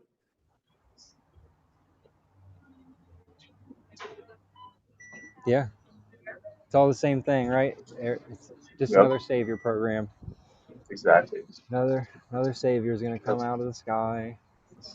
Aliens or religious figure or source. source, yeah, higher self, just such a The scam. higher self. Yeah, you already are your higher self, dude. Yeah, no, yeah. Well, and I like to call it like our inner self, right? Because it's the spark within, like our inner self. There's nothing high because what does that imply? Higher self. That's like you're pedestalizing something above you, Right. and they manipulate it by saying, "Oh no, it's higher self. It's still you, right? We're still talking about you. It's just a higher version of you. Well, I don't need to look above me to be the best version of me, It's insane too because it's like an independent version, right? It's like a right?" completely separate entity that has to tell you things that you don't already know. It doesn't make any sense. Well, exactly. And I've heard about NDEs of people, maybe they didn't see Jesus or something, but they met with their higher self up there. And it was just like this light being, right? I'm like, oh, okay, so this is supposed to be my higher self. And this very thing is also telling me to go back into my body, right? Back into the physical. Does that sound Scam. like, yeah, exactly. So there, no, fuck that with the higher self, right? Like that's just another, I mean, it's a pretty smart play, right? Because they're targeting people that are more independent, like they're more independent thinking. Like, okay, I'm just going to rely on myself. I don't need, any higher beings or entities. I can just follow myself. And, oh, well, we got something perfect for you then. Let's introduce your higher self. Now you got to listen to that. You know what I mean? And it's like it's the same shit rebranded. Yeah, every angle it does the same things. It's the same thing all the time. And it's like I how they don't. say the universe manifests for you. No, you manifest for you. Yeah, it's manifestation's a funny thing. It also sounds like man infestation, man infrustration. Yeah. Trying to remember who I heard that from first. I can't remember who I heard that from, but yeah, it's funny. Well, I hate to cut this conversation short, my friend, but I got to go make a phone call. I just locked myself out of my car. So Oh shit. There I goes the swear loose for the day. the key was in my pocket, dude. I swear it was, but apparently it wasn't. It's So it's gotta it's gotta hit you with some frustration loose for the day. I don't even care really. All It's right, man. inconvenient. I have to go inconvenience someone else now to It- bring It's me it's my it's spare. it's micro lushing. Yeah, it'll lose whoever I have to call to get my spare key. I'm sure. Yeah. All right, man. Well, hey, thanks for having me on. It's been great. Looking Thanks for forward to coming on. more. Bye. Thank you, Gabe. Thank you, Trium. Thank you, Discog. We can chat soon. This was a great talk. I really appreciate all the new guests. Thanks, man. Have a good one. Hey, you too. All right, everybody, that's the show. Had to cut it a little short, but you know, sometimes it just be that way. We'll be doing another one here soon, later tonight. I don't know, but yeah, we'll keep in touch.